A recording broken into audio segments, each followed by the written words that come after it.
Assalamualaikum warahmatullahi wabarakatuh. Shalom, Om Swastiastu, Namo Buddhaya, salam kebajikan bagi kita semua. Perkenalkan, nama saya Melina Novianti, NIM 21130304021, mahasiswa program studi ilmu hukum Fakultas Syariah dan Hukum Universitas Islam Negeri Sunan Kalijaga Yogyakarta. Selamat datang dalam video pembelajaran dari materi perselisihan hubungan industrial, yang mana video ini dibuat untuk memenuhi tugas ujian akhir semester mata kuliah Hukum Ketenagakerjaan, yang mana mata kuliah ini diampu oleh dosen Ibu Anissa Dian Aryani MH.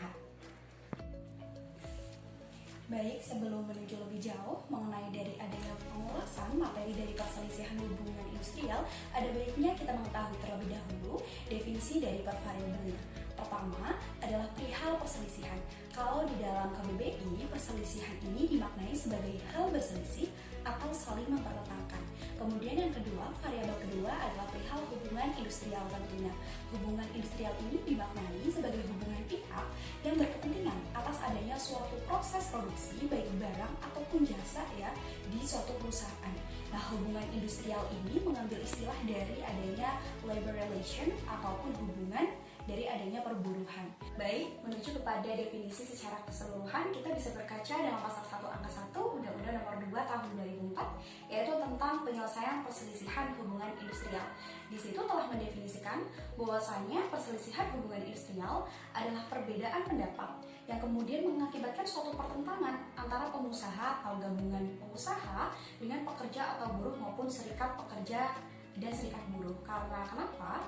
Adanya perselisihan itu bisa terjadi karena perselisihan mengenai hak, perselisihan kepentingan, perselisihan pemutusan hubungan kerja, dan perselisihan antar serikat pekerja atau serikat buruh dengan satu perusahaan atau di dalam lingkup perusahaan internal perusahaan itu sendiri. Kemudian perlu kita ketahui juga sebelum melaju lebih jauh, yaitu pengertian dari perusahaan dan serikat pekerja tentunya, yaitu di pasal 1 angka 7 telah memberikan suatu gambaran bahwasanya perusahaan adalah yang pertama setiap bentuk usaha yang kemudian berbadan hukum atau tidak, milik orang perseorangan, milik persekutuan atau milik badan hukum, baik milik swasta maupun milik negara, yang kemudian di dalamnya itu mempekerjakan pekerja atau buruh dengan membayar upah atau imbalan dalam bentuk lain. Kemudian yang kedua adalah usaha-usaha sosial dan usaha-usaha lain yang mempunyai pengurus dan mempekerjakan orang lain, kemudian juga memberikan bayaran atau membayar upah atau imbalan dalam bentuk lain. Bisa kita highlight dari inti perusahaan adalah di situ ada perusahaannya, kemudian harus ada pengurus atau struktur di dalam perusahaannya, kemudian ada pekerja atau buruh dan juga pemberian upah.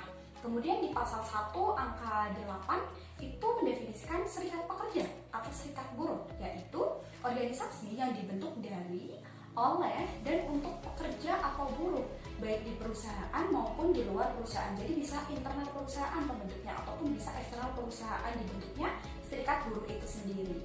Nah, ini tuh dibentuk, dia bersifatnya itu bebas, terbuka, mandiri ataupun independen, dan juga tentunya demokratis. Dan juga serikat buruh ini bertanggung jawab guna memperjuangkan, membela, serta melindungi hak dan kepentingan pekerja atau buruh, serta meningkatkan adanya kesejahteraan bagi pekerja atau buruh di dalam suatu perusahaan itu sendiri.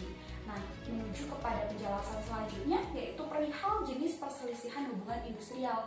Kita bisa melihat dari adanya pasal 2 Undang-Undang tentang penyelesaian perselisihan hubungan industrial atau Undang-Undang Nomor 2 Tahun 2004 ya. Di situ dijelaskan bahwa terdapat 4 jenis perselisihan hubungan industrial, yaitu pertama adalah perselisihan hak, kemudian kedua ada perselisihan kepentingan, ketiga perselisihan pemutusan hubungan kerja, dan tentunya yang terakhir adalah perselisihan antar serikat pekerja atau serikat buruh hanya dalam satu lingkup perusahaan saja. Kemudian, terdapat beberapa cara penyelesaian dari adanya perselisihan hubungan industrial ini, yaitu pertama adalah penyelesaian perselisihan secara bipartit. Nah, dilakukan melalui sebuah perundingan atau satu musyawarah, di mana perundingan antara pekerja atau buruh dengan pengusaha atau badan usaha atau perusahaan yang ada untuk kemudian menyelesaikan perselisihan hubungan industrial tersebut, yaitu dilakukan intinya adalah secara musyawarah untuk kemudian mufakat. Kemudian yang kedua adalah penyelesaian perselisihan secara perundingan tripartit. Nah, apabila perundingan secara bipartit tadi gagal gitu ya, musyawarah untuk mufakatnya itu gagal, maka dilakukan penyelesaian perselisihan secara triparti. Nah, hal ini itu dilakukan perundingan triparti, yaitu dapat dimulai dengan adanya mediasi, konsiliasi, dan juga tentunya arbitrase. Dan yang terakhir adalah penyelesaian perselisihan melalui peradilan hubungan industrial. Ketika segala upaya dari adanya penyelesaian biparti dan penyelesaian triparti, yaitu menggunakan mediasi, konsiliasi, dan arbitrase tidak bisa dilakukan, maka dilakukanlah penyelesaian perselisihan di peradilan hubungan industrial, yakni dilakukan oleh lembaga peradilan setelah menerima dari adanya limpahan kasus perselisihan atau pertentangan tersebut. Penting juga kita mengetahui secara yuridis atau regulasi yang mengatur tentang bagaimana perselisihan hubungan industrial ini.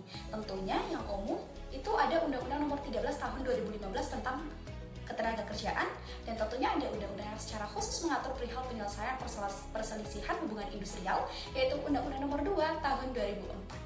Kemudian kalau kita analisis ya, kita lihat secara filosofis gitu, sebagai representasi dari adanya negara hukum gitu tentunya Indonesia gitu, maka segala bentuk hal yang kemudian berhubungan dengan masyarakat memiliki regulasi atau peraturan, karena kita ketahui bahwasanya ubi sesiates ibi ius, di mana ada masyarakat, di situ tentunya ada hukum. Nah, dalam perselisihan hubungan industrial, maka kemudian para pembentuk undang-undang ataupun para stakeholder gitu ya, tidak hanya membentuk landasan dari adanya undang-undang ketenagakerjaan, akan tetapi sudah secara eksplisit, sudah secara khusus gitu dibentuklah di tahun 2004, yaitu undang-undang mengenai regulasi penyelesaian perselisihan hubungan industrial, yaitu di Undang-Undang Nomor 2 Tahun 2004. Tentunya hal ini tuh menjadi suatu batu loncatan ataupun angin segar gitu ya bagi para buruh atau serikat pekerja dalam menuntut hak-haknya terhadap perusahaan ketika mereka dirugikan. Jadi undang-undang ini itu ada, atau regulasi ini ada untuk kemudian memberikan perlindungan, memberikan hak-hak bagi buruh itu sendiri. Kemudian kalau kita lihat secara status quo, kita lihat secara unsur lingkungannya, sosiologisnya gitu ya. Adanya perselisihan karena perusahaan ataupun pengusaha biasanya itu melakukan suatu pemutusan hubungan kerja atau yang kita ketahui adalah PHK. Nah, biasanya terjadi akibat pendapat yang tidak sesuai dengan pengakhiran hubungan kerja. Nah, dari situlah adanya suatu kerugian ataupun hak-hak yang tercederai dari adanya pihak buruh. Jadi kemudian regulasi ini hadir, Undang-Undang Nomor 2 Tahun 2004 tentang penyelesaian perselisihan hubungan industrial, untuk kemudian memayungi para buruh dalam melakukan suatu atau melindungi hak-haknya dari adanya degradasi hak oleh perusahaan ataupun pengusaha itu sendiri. Sekian dan terima kasih.